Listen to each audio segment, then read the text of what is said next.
Ujian bisa berupa bencana, bencana kehilangan harta, anggota keluarga, atau penyakit. Allah Ta'ala berfirman, apakah manusia itu mengira bahwa mereka dibiarkan saja mengatakan kami telah beriman, sedang mereka tidak diuji lagi? Dan sesungguhnya kami telah menguji orang-orang yang sebelum mereka. Maka sesungguhnya Allah mengetahui orang-orang yang benar, dan sesungguhnya Dia mengetahui orang-orang yang dusta. Al-Quran surah Al-Ankabut ayat 2 hingga 3. Semua ujian bagi orang yang beriman semata-mata untuk menaikkan derajat seorang hamba Tuhannya, sebagaimana dijelaskan dalam sabda Nabi Rasulullah SAW. Ini kan rohnya Ajinain ya? Bagi baik dalam Allah, maka Dia akan menguji dan menimpakan musibah kepadanya. Hadis riwayat Bukhari. Setiap musibah sekecil apapun merupakan wujud cinta Allah kepada kita. Tapi ingat pula, semua musibah itu bisa jadi merupakan sebuah teguran dan azab dari Allah Azza wa Jalla karena kemaksiatan atau kesyirikan yang kita lakukan. Betapa banyak yang berburu ilmu kesaktian dengan menggelar berbagai ritual syirik, akhirnya merasakan bencana berupa berbagai penyakit yang menggerogoti tubuhnya. Kesaktian yang didapatnya dari bangsa jin ternyata tak memberinya manfaat apapun, apalagi bencana akidah telah merusak keimanannya. Na'udzubillah.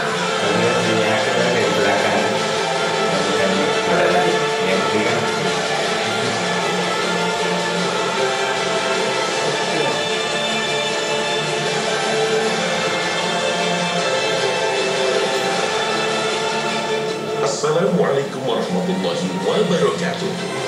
Pemirsa Ruqyah Trans 7, semoga Allah Ta'ala merahmati kita semua.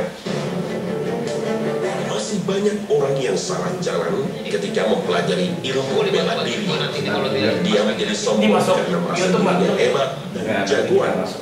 Padahal tidak ada yang bisa melindunginya kecuali Allah. Masya Allah. Assalamualaikum. Waalaikumsalam. Nah, sehat Pak Dede ya? Alhamdulillah. Dari mana nih Pak Dede? Harus jalan aja Bang. Nah, ini silatnya cakep bener Bang. Cakep sih kagak. Cuman aja lumayan buat jadi diri kayak gitu. Nah, gue ini ngerasa gue diamanatin namanya guru gue disuruh nyebarin nih silat. Tapi guru gue pesen jangan sampai nih silat jatuh ke tangan orang-orang yang agak benar. Makanya kenapa dari dulu orang datang kemari gue tolak. Orang ibadah kagak ngaku Islam, dia mau belajar silat, urusan apa? Mau jadi preman, tukang todong. Kalau bakal suka kayak begitu. Yang gue pengen bukannya gue so idealis kagak. Gue pengen tuh orang Islam tuh kuat. Dia kan jalan jadi orang Islam tuh lembek. Nabi bilang orang Islam adalah orang yang orang di sebelahnya itu merasa aman. Alhamdulillah sekarang ada ruqyah sih gue dengar. Jadi ruqyah itu meluruskan mana sih ajaran Islam yang benar, mana yang kagak. Gue pesennya lo yang muda. Kalau emang lo punya keinginan belajar silat, lo belajar yang benar. Ya, sekali lagi silat itu cuma badan, kekuatan lo, bukan kekuatan di luar kekuatan. Iya Bang, jadi aneh pengen banget belajar silat nih. Salah satunya untuk amar ma'ruf nahi mungkar Bang. Betul. Ya, karena biar latihan fisik juga kan sebagai peruqyah butuh stamina yang kuat juga. Jadi lo peruqyah? Alhamdulillah lo nggak ngomong-ngomong sama gue.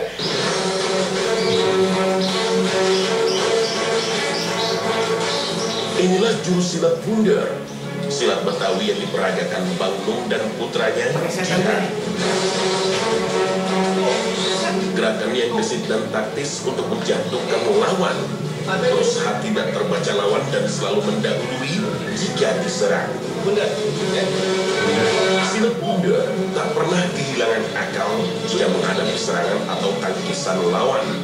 Satu pukulan ditahan lawan, pukulan lainnya menyusul menggunakan siku atau tangan lainnya.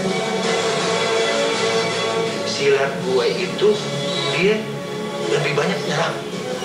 Ya, sampai-sampai dia tuh nggak ada ngebuang atau mundur. Nah, jadi silat Gak ada lari dari serangan. nggak ada buru-buru. Jadi silat gue ini kalau misalnya kita mukul, dia bisa langsung lempar langsung, tuh langsung lemparnya. Atau misalnya, gua tendang begini, satu, habis nih, kelempar. Lu lihat kaki yang di belakang diganjel. Ya. Jadi lu jangan pernah mikir bisa mukul begini atau nyikut. Gak bisa, ini silat gue. Ya. Atau misalnya, dia nyerang, gua ambil, masuk besar, masuk biju susul, tuh. Tuh begitu, kayak begitu benar.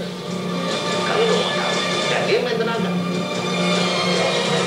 Silat bundar melatih murid-muridnya untuk siap bertarung. Jatuh atau terpukul harus dianggap biasa, seperti yang dicontohkan oleh sang guru besar silat bundar.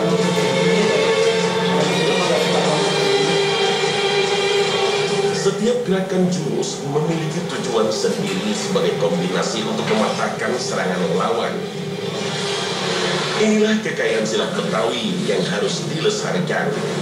Warisan leluhur yang makin jarang dipelajari oleh generasi muda.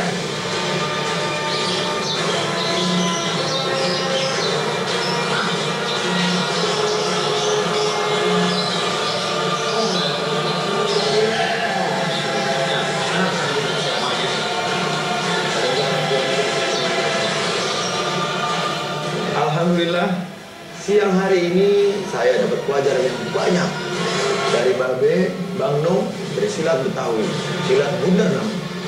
Silat bundar asli punya kita. Silat bundar mengajarkan prinsip satu tertutup, yang lain masuk. Tidak bisa dipatahkan, tidak bisa terhenti, terus mengalir, terus berusaha. Ini mengajarkan semangat pantang menyerah. Allah Subhanahu wa ta'ala memerintahkan wa'iddu lahum mastata'tum minal quwwah. Kita diperintahkan untuk mempersiapkan diri menghadapi musuh-musuh dengan kekuatan. Salah satunya adalah belajar silat.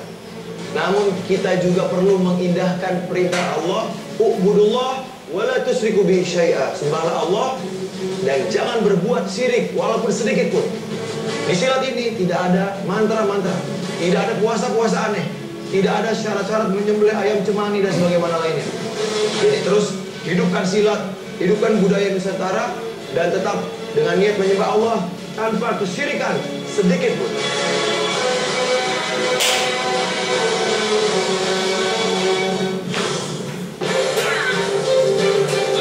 Banyak orang yang tertipu ingin mendapatkan kesaktian dengan cara memiliki khodam dari kalangan jin.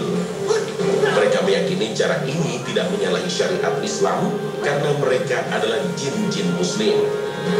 Bahkan ada dukun yang berkedok ustaz mengaku mampu mendatangkan para malaikat sebagai pelindung dengan mengamalkan berbagai wirid. Setan telah menyesatkan dengan membisiki kita untuk mengamalkan berbagai ritual seolah-olah sesuai syariat Islam. Misalnya membaca ayat kursi atau Asmaul Husna ratusan kali bahkan ribuan kali sehari semalam. Padahal amalan model ini tidak pernah dicontohkan oleh Rasulullah. Seperti yang dialami bapak asal Cirebon ini, Pak Sofyan sejak sekolah dasar sudah mendalami berbagai ilmu syirik ini, hingga ia pernah menjadi paranormal ternama dengan julukan Ki Sanggabuana. Meskipun sudah dibuang semua ilmunya, Pak Sofyan ingin membersihkan dirinya dengan ruqyah. Pak Sofyan, bisa diceritain pengalaman-pengalamannya, ya mungkin gangguan-gangguannya sampai saat ini juga. Sejak kelas 5 SD, tepatnya tahun 84, saya sudah belajar ilmu kebatinan atau ilmu paranormal. Menurut guru tersebut, bahwa ilmu yang diberikan ke saya itu melebihi kapasitas dari orang biasa, karena mungkin saya dianggap istimewa, sehingga saya dimasukkan ke kelas para pemuda. Karena waktu itu saya masih anak-anak. Nah, saya dengan cara menyambat apapun dan sebagainya, saya bisa mengambil atau melakukan gerak jurus silat ataupun kungfu apapun yang dikenaiki oleh hati saya. Nah, setelah saya berumah tangga, saya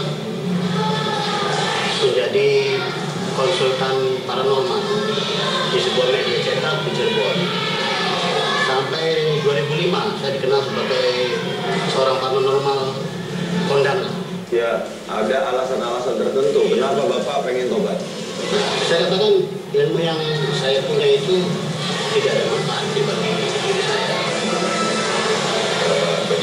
Untuk beberapa pasien penganut ilmu kanuragan, lebih baik diruqyah di tempat yang luas atau didampingi beberapa orang untuk memeganginya jika ia mengamuk. Seperti biasa, Ustaz Adam lebih dulu mengajak pasiennya untuk istighfar dan membaca sholawat.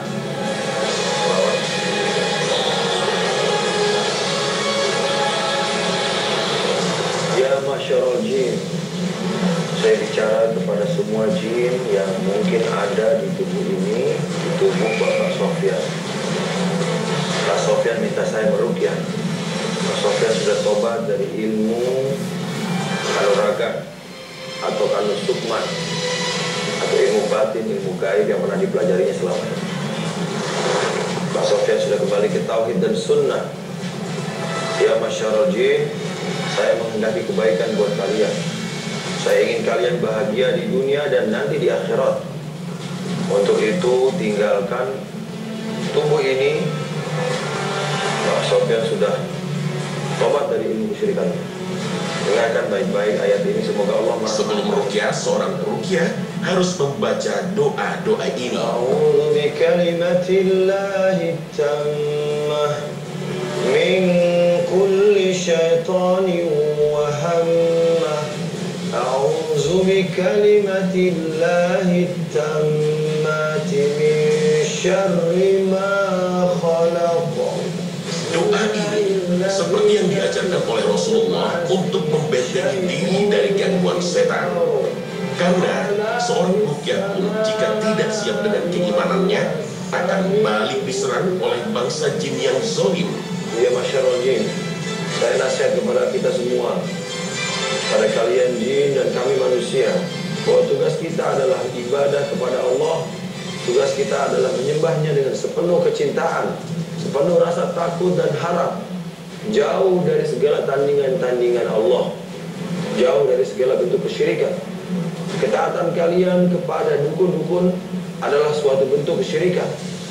La ta'ata lil makhluk fi ma'siyatil khaliq. Tidak ada ketaatan kepada makhluk dalam rangka bermaksiat kepada Allah Al-Khaliq, Sang Maha Pencipta. Yang ada di sini. Yang ada di sini. Ustaz Adam menekan bagian pelipis dan sekitar telinga yang biasanya jadi tempat persembunyian bangsa jin. Asyhadu Allah ilaha illallah wa asyhadu anna Muhammadan Rasulullah. Ya, bangsa jin tak banyak bereaksi. Pak Sofyan hanya sedikit muntah-muntah. Entah karena pertobatan Pak Sofyan hingga mereka dengan mudah meninggalkan tubuhnya, atau mungkin bangsa jin begitu kuat bersembunyi dalam tubuhnya. Wallahu a'lam. Seorang ruqyah yang sesuai syariat Islam tidak bisa melihat jin, apalagi memastikan kesembuhan, karena sumber kesembuhan berasal dari Allah semata. Asyhadu an la ilaha illallah. Bacaan azan begitu ditakuti setan. Mereka akan lari menjauhi, tapi mereka akan kembali mendekat jika kita tidak memiliki benteng diri melawan setan. Ya, gimana rasanya tadi, Pak? Kedua minggu ini kencang kayak orang lama.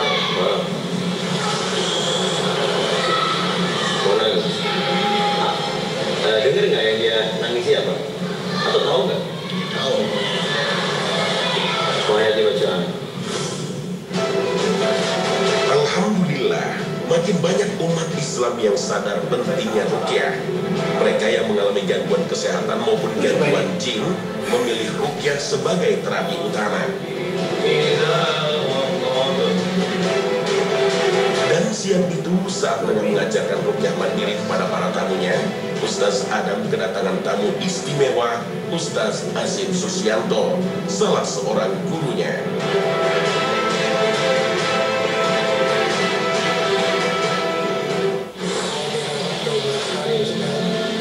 Apa hasil cek dokternya?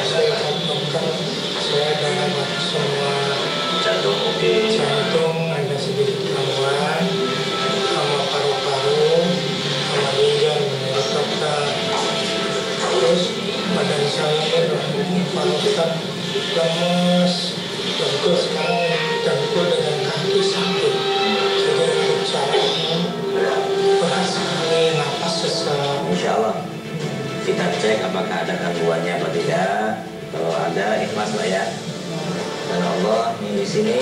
Ustaz Azib memperkenalkan metode ruqyah yang disebutnya SPOT atau Spiritual Obvious Touch Treatment, yaitu dengan cara menekan beberapa titik pembuluh darah besar yang biasa dijadikan sarang bangsa jin.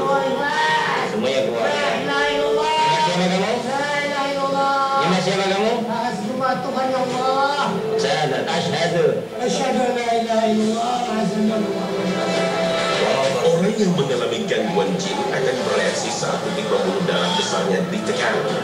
Meski tekanannya lembut, tapi akan berbekas. Tapi kita menyarankan setelah di spot pakai anal Gesek gel.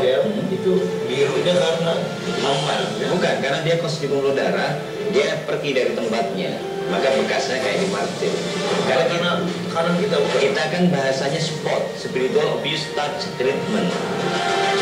Adanya spiritual hanya sekedar disentuh, bukan ditekan. Kalau ditekan sakit, menyiksa orang. Itu nggak ditekan gini aja. Sekarang gini Pak ya, kalau tadi sakit, tapi niatnya harus benar. Karena yang di leher ini yang bikin Bapak sakit. La ilaha illallah. Asyhadu an la ilaha illallah. Asyhadu an la ilaha illallah. Asyhadu an la ilaha illallah. Asyhadu anna. Wa asyhadu anna Muhammadar Rasulullah. Berbeda dengan ruqyah umumnya yang syarat dengan bacaan ayat suci Al-Quran, Ustaz Azib cukup membacanya dalam hati.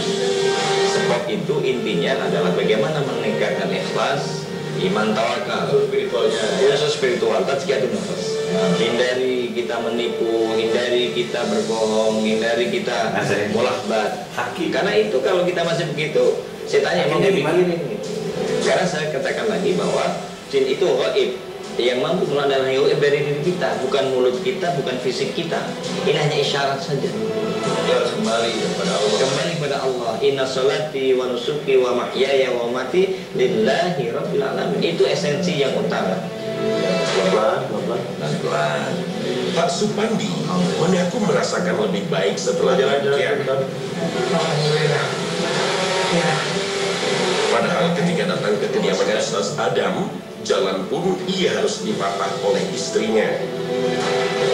Alhamdulillah, saat ini ia tak lagi tergantung sama istrinya. Kalau Terima kasih Ustaz.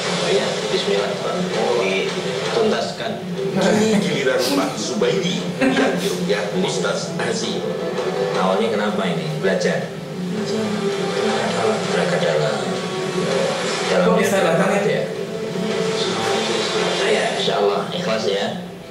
Kita kalau ibadah lillahi ta'ala, inna sholati wa nusuki wa mahyaya wa mamati lillah, lillahi rabbil alamin, bukan lighairillah.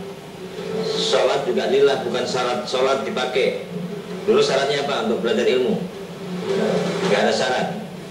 Kan ada yang mensyaratkan sholat wajib, tidak boleh tinggalkan, tidak boleh zina, tidak boleh mencuri, tidak boleh berbohong. Tapi semuanya adalah ketaatan kepada iblis yang akan dipakai kodam. Maka apapun harus dikembalikan kepada Allah. Sholatku, ibadahku, matiku semua adalah karena taat kita kepada Allah Subhanahu Wa Taala. Ikhlas ya. Nih ada nggak yang di sini? Asyhadu an la ilaha illallah. Asyhadu anna Muhammadar Rasulullah. Kembali dan Allah kamu. Insyaallah. Dari mana ini kamu masuk? Kembali dan Allah kamu. Kamu tahu La ilaha illallah. Asyhadu anna hukum jin nggak boleh masuk ke manusia? Ya. Saya sekarang tahu dah. Ya. Jadi itu billahi rabba. Itu billahi rabba. Wabil islami dina. Islam dina. Wabi Muhammadin nabiyya wa rasulah. Baik, sudah ke Mekah belum kamu? Sudah. Sekarang kamu ke Mekah sekarang. Ya, insyaallah. Benar, jin nggak perlu pakai pesawat kan? Nggak saya dijumpai Ji. Ya, kembali dan Allah. Insyaallah. Kuasai sana. Ya. Ya, assalamualaikum. Waalaikumsalam. Sekarang gimana lagi ini ya? Bukan jin lagi nih. Ini siapa namanya? Oh, Zubaidi. Oke, nah, alhamdulillah. Ya, hanya satu aja. Sementara beberapa pasien perempuan ditangani oleh istri Ustaz Azib dengan menggunakan teknik yang sama. Dengan menggunakan teknik spot, para komandan jin yang berada di pembuluh darah besar berhasil diusir. Dan teknik ini mengikuti petunjuk Nabi. Sesungguhnya, setan itu berjalan dalam tubuh anak Adam, sebagaimana darah yang mengalir dalam tubuhnya. Hadis riwayat Muslim.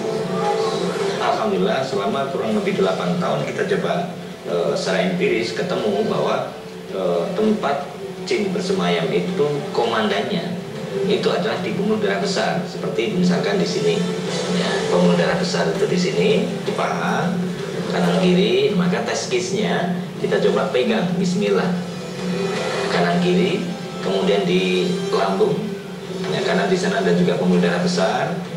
Biasanya keluhannya kayak sakit mah takut dan segala macam, tapi ketika di endoskopi atau di koloskopi tidak ada itu bagus, nggak ada penyakit, nggak ada gastrisasi tinggi, maka bisa dipastikan itu gangguan jin. Maka bismillah, insya Allah pegang begitu saja, mau bersyahadat jinnya kabur, sembuh secara spontan.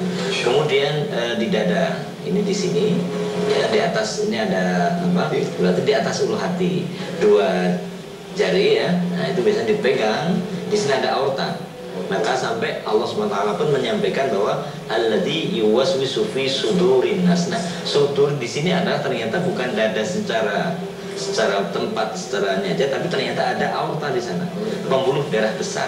Nah, disitulah ketika ada jin yang bersemayam di pembuluh darah besar itu, maka akan menimbulkan simptom atau gejala seperti mungkin jantung koroner atau nyesek, kemudian bisa temperamental, sensitif, mudah suudon sama orang. Misalnya, ini biasanya dipegang di sini, kemudian si pasien mampu mengucapkan syahadat dengan benar, 2 kali syahadat, maka biasa spontan plong.